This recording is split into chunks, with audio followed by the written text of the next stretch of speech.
கெட்ட குமாரன் கெட்ட குமாரன். அவர் எப்பயோ நல்லவர் ஆயிட்டாரு. ஆனால் நம்ம இன்னும் என்ன பண்ணுறோம்? கெட்ட குமாரன் கெட்ட குமாரன் சொல்கிறோம். சரி, ஓகே, மாற்றிப்போம். இளைய குமாரன். அந்த இளைய குமாரன் திரும்பி வரும் பொழுது ஒரு பெரிய பொக்கிஷத்தோடோ இல்லை என்றால் ரொம்ப குளிச்சுட்டு ஃப்ரெஷ்ஷாவோ அவன் வரவில்லை. அவன் எப்படி வந்தான் என்றால், அவனுடைய வாழ்க்கையில் பட்ட ஒரு வேதனையும் கஷ்டமும், அவனோடு கூட இருந்தவர்கள் அவனை கைவிட்டு போன அந்த தோல்வியிலும், இப்பொழுது அவனுடைய எண்ணங்களுக்குள்ளாக ஒரு ஞாபகம் வருகிறது. என் தகப்பனுடைய வீட்டு வேலைக்காரர்கள் எவ்வளோ நல்லா இருக்கிறாங்க. சரி, நான் ஒன்று பண்ணுறேன்.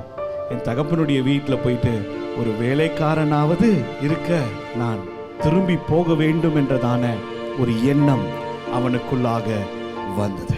இன்றைக்கு அநேகர் இப்படி நினைக்கிறாங்க, நான் சர்ச்சுக்கு வரணும்னா, நான் குடிப்பழக்கத்தில் இருக்கிறேன், நான் அதை விட்டுட்டு நான் சர்ச்சுக்கு வரேன், நான் இந்த விதமான ஒரு பாவத்தில் இருக்கிறேன், அதெல்லாம் விட்டுட்டு நான் ஆண்டவரை தேடி வரேன் அப்படின்னு அவங்க நினைக்கிறாங்க.